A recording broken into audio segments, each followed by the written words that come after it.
Complain. हाँ, Madhya Pradesh election में मध्य प्रदेश में ईवीएम में गड़बड़ी की 15,000 शिकायतें आई थी, जिसमें चीफ इलेक्शन कमीशन इंडिया और मध्य प्रदेश का जो इलेक्शन कमीशन था, इसको अभी तक कोई शॉर्ट आउट नहीं किया है।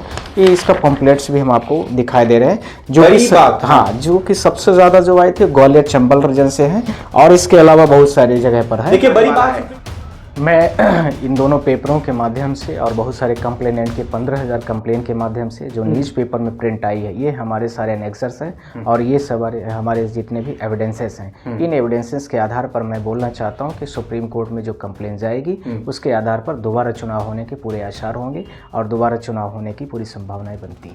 सुप्रीम कोर्ट दोबारा इलेक्शन कमीशन को गाइड कर सकता है, डायरेक्शन दे सकता है कि आप दोबारा चुनाव कराएं। बिना 15,000 एप्लीकेशंस को डिसाइड किए हुए आपने कैसे सारी चीज़ों को कर लिया? ये पब्लिक का वायलेशन है। हमने वोट दिया है कांग्रेस को, आपकी वोट जा रही है किसी और पार्टीज़ को, या कोई और पार्टी वाला किसी और को दे रहा है, और विभिन्न तरह की ईवीएम कहीं और पाई जा रही हैं कलेक्टर से। फिर होगी वोटिंग, मतदान में गड़बड़ी सामने आई थी। तो ये ऐसे पेपरों में आए, ये जनसत्ता ने निकाला है, आप लोग खुद देखिए। तो मैं आपके माध्यम से जिन मतदाताओं ने विभिन्न पार्टीज़ को जिन्होंने वोट दिया और कांग्रेस का समर्थन किया है, तो उनको मैं बहुत बहुत धन्यवाद करता हूं कि कांग्रेस को उन्होंने समर्थन किया है। आपने जो अभी डिक्लेरेशन अभी से शुरू कर दिया है कि विभिन्न राज्यों में कांग्रेस के, जो आपने बोला है कि रिजल्ट आ गया, रिजल्ट तो अभी नहीं आया है, अभी तो 6 राउंड 7 राउंड चल रहे हैं। जैसे मध्य प्रदेश में 18 राउंड का इलेक्शन है, तो 18 राउंड को कंप्लीट होने तक में टाइम लगेगा। आप जो है तो ऐसे अभी नहीं कह सकते डिक्लेयर्ड कि पहले से ही मध्य प्रदेश हार गए, राजस्थान हार गए, ऐसा नहीं है। कहीं पर भी कसाकस लड़ाई है और कहीं पर हम आगे हो रहे हैं, कहीं पर वो आगे हो रहे हैं, ध्यान रखने की ज़रूरत है। पर यह है कि जिस तरह से सीटों में बढ़त है, उस बढ़त को लेकर के ज़रूर बहुत सारी कंप्लेन इलेक्शन कमीशन के बिफोर में पहले से ही दी गई थी, जिसमें 15,000 शिकायतें एक दिन दी गई हैं। आप लोगों को ये न्यूज़ चैनल के माध्यम से आया था मेरे पास, पब्लिश्ड बाय 22 नवंबर 2023 को दिया गया है। 15,000 कंप्लेन। हाँ, मध्य प्रदेश इलेक्शन में मध्य प्रदेश में ईवीएम में गड़बड़ी की 15,000 शिकायतें आई थी, जिसमें चीफ इलेक्शन कमीशन इंडिया और मध्य प्रदेश का जो इलेक्शन कमीशन था, इसको अभी तक कोई शॉर्ट आउट नहीं किया है। ये इसका पम्पलेट्स भी हम आपको दिखाई दे रहे हैं, जो कि सबसे ज़्यादा जो आए थे ग्वालियर चंबल रीजन से हैं, और इसके अलावा बहुत सारी जगह पर है। देखिए बड़ी बात, सुप्रीम कोर्ट के एडवोकेट नरेंद्र मिश्रा जी बड़ी बात कह रहे हैं कि 15,000 ईवीएम में गड़बड़ी की शिकायत जो है इलेक्शन कमीशन को दी गई थी, लेकिन उसको नजरअंदाज किया गया, और आज जब रिजल्ट आ गए हैं तब ये ऑफिशियल अनाउंसमेंट किया जा रहा है। आप सोच सकते हैं मामला, आप कहना क्या चाहते हैं, थोड़ा क्लियर कीजिए। अभी मैं दोनों चीज़ों को और भी कहना चाह रहा हूँ। इसके बाद में 20 नवंबर को Madhya Pradesh election commission MP की इस विधानसभा सीट पर फिर होगी वोटिंग, मतदान में गड़बड़ी सामने आई थी। तो ये ऐसे पेपरों में आए, ये जनसत्ता ने निकाला है, आप लोग खुद देखिए। इंडियन एक्सप्रेस है दरअसल, ठीक है, ये आप लोग देख सकते हैं, जनसत्ता के उसमें आया, तो लिंक मेरे पास आई थी, मैं इसको शेयर कर रहा हूँ आप लोगों से। मतलब जो एमपी में दोबारा चुनाव होने, उसका भी आप जिक्र कर रहे हैं। कई बहुत जगह पर ऐसा सभाओं में जहां पर धांधली हुई है, जहां पर से कैंडिडेट नाखुश हैं, सुप्रीम कोर्ट ये चुनाव आयोग का जो रुख उन्होंने अख्तियार किया है, उसका जीता जागता इंडियन एक्सप्रेस जनसत्ता में खबर है कि दोबारा वोटिंग हुए। करेक्ट। हाँ। फिर इसके बाद में एक और इसके साथ में आया 30 नवंबर 2023 को दिग्विजय सिंह जी ने ये काउंसलिंग से इन्होंने लिखा है, काउंटिंग से पहले कलेक्टर को हटाओ। दिग्विजय सिंह ने चुनाव आयोग को लिखा लेटर, बोले भिंड में गड़बड़ी की गई है। इसका मतलब ये जीता जागता उदाहरण है, न्यूज़ों में भी है। दिग्विजय एग्जैक्टली मध्य प्रदेश के पूर्व मुख्यमंत्री, राज्यसभा सांसद, उन्होंने भी कंप्लेन किया था इलेक्शन कमीशन पर, लेटर लिख करके दिया है, पर उसको भी उन्होंने कोई संज्ञान नहीं लिया। ये न्यूज़ है 13 नवंबर 2023 की। और इसके अलावा बहुत सारे सोशल मीडियाज में कैंडिडेट्स की ईवीएम की गड़बड़ी कब्रिस्तानों में पाई गई, और बहुत सारे कैंडिडेटों में जैसे कहीं बटन दबी, कहीं कुछ आया। ये वाला इशू अभी तक इलेक्शन कमीशन ने शॉर्ट आउट नहीं किया है, और बिना इन प्रॉब्लम्स को शॉर्ट आउट किए हुए आपने चुनाव का डिक्लेरेशन की डेट जो 3 तारीख थी उसको डिसाइड किए बिना, इस तरह से जो एग्जिट पोल आए उसके पहले भी आपने नहीं दिखाया, और आप चुनाव हो रहा है, चुनाव का रिजल्ट आ रहा है, चुनाव के रिजल्ट में आप लोग सारे लोग देख रहे हैं कि जिस तरह से बीजेपी की बढ़त हो रही है, तो 15,000 कंप्लेन को आपने अभी तक शॉर्ट आउट नहीं किया। आपने बहुत सारे पेंडिंग मैटर को डिसाइड नहीं किया और आप सीधा का सीधा पहुंच गए इलेक्शन का ईवीएम ने जो गड़बड़ियों को लेकर के था उसको बिना डिसाइड क्लियर किए हुए आप सीधा जो है तो डिक्लेयर कर दिए चुनाव। आप कहना क्या चाहते हैं, क्या ये मामला सुप्रीम कोर्ट जाने वाला है? मेरे बहुत सारे 4-5 पॉइंट हैं। उस पॉइंट में सबसे मुख्य पॉइंट है कि जिस तरह से इलेक्शन कमीशन ने बिना किसी इन चीज़ों को पेंडिंग मैटर को डिसाइड किए हुए जिस तरह से किया है वो सुप्रीम कोर्ट के दायरे में है और ये है कि सुप्रीम कोर्ट में इस केस को लेकर के हम लोग विचार करेंगे और इसके साथ में हम कांग्रेस के जो भी बड़े लीडर्स होंगे और साथ में जो भी इलेक्शन कमीशंस के अथॉरिटीज़ है और साथ में जो वरिष्ठ वकील होंगे उन सब के साथ में इसको संज्ञान लेकर के इसको तत्काल हम लोग शॉर्ट आउट करेंगे और यदि इसमें सहमति बनेगी तो हम लोग सीधा सुप्रीम कोर्ट मूव करेंगे इस पर। देखिए, बड़ी वजह सामने आ रही है कि आज जब रिजल्ट अनाउंस हो गया है, इसके पहले जो विवाद चुनाव आयोग के साथ था, जैसे कि 15,000 ईवीएम में गड़बड़ी, उसकी शिकायत इलेक्शन कमीशन को मिली।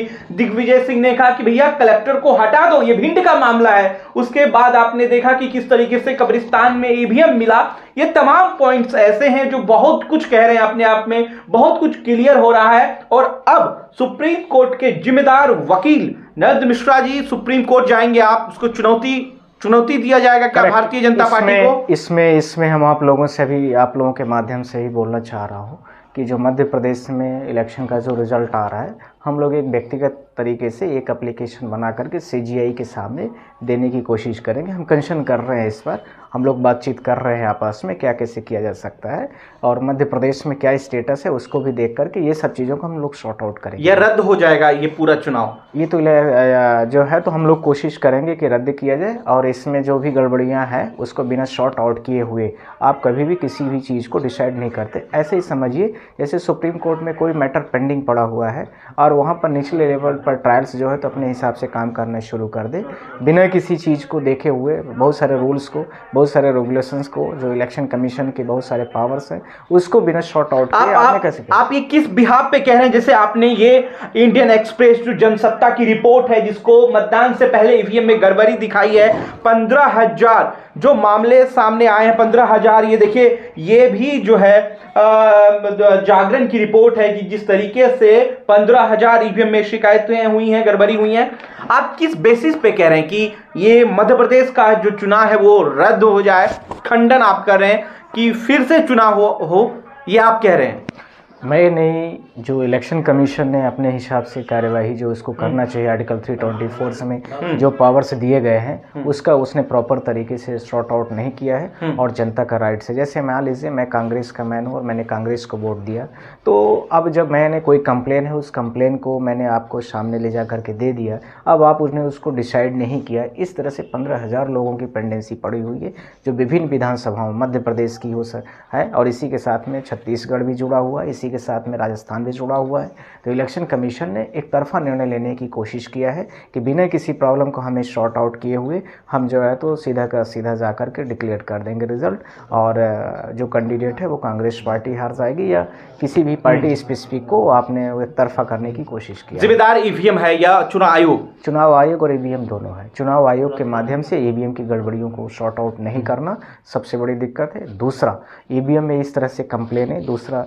तीसरा कि ईवीएम में कोई भी बटन दबाओ कहीं भी वोट पड़ती है, इससे बड़ा सबूत क्या हो सकता है? मशीन तो बोलती थोड़ी है, वो तो इलेक्ट्रॉनिक रिकॉर्ड है, इलेक्ट्रॉनिक। तो इसके लिए हमने आपसे बोला है कि इसको लेकर के हम लोग एक सिंपल एप्लीकेशन या फिर एसएलपी कोई सुप्रीम कोर्ट में हम लोग फाइल करने के लिए अभी कंसीडर करना शुरू कर दिए हैं और उस पर हम लोग बात करेंगे। अगर मान लीजिए कि उस कंसीडर सुप्रीम कोर्ट या सीजीआई करते हैं तो अगर रद्द हो तो फिर तो जब सीजीआई मामला नोटिस करेंगे और उसके बाद में जैसे होता है तो उसके बाद वो मामला जो है तो कोर्ट क्या डिसाइड करती है नोटिस के बाद। क्या लगता है आपको, क्या निर्णय इस पे आना चाहिए? अगर कोर्ट तीनों चीज़ों के बारे में बात करेगी कि जब तीनों चीज़ों के बारे में बात करें कि जितना 15,000 यदि complaint already pending before the Election Commission of India, तो you will without decided this entire matters, how can you proceed and pass the result first. मतलब आपने बिना इन कंप्लेनों को पूरा डिसाइड किए हुए, बिना शॉर्ट आउट किए हुए आपने कैसे रिजल्ट को पास कर दिया? आप आगे पीछे भी कर सकते थे, जैसे मिजोरम के लिए काउंटिंग का आगे पीछे कर दिया गया है। दूसरा, इसके अलावा जब दिग्विजय सिंह बड़े कैंडिडेट हैं, दिग्विजय सिंह राज्यसभा है, एक्स चीफ मिनिस्टर हैं, वो बोल रहे हैं कि कलेक्टर जो है तो गड़बड़ियाँ कर रहा है या जो भी कंप्लेन है कलेक्टर के खिलाफ में, आपने क्यों नहीं हटाया उनको? आपको क्या लगता है? आपको हटाने से भाई यदि आपको इतना फेथ है तो उन चीज़ों में आपको दिक्कत क्या थी?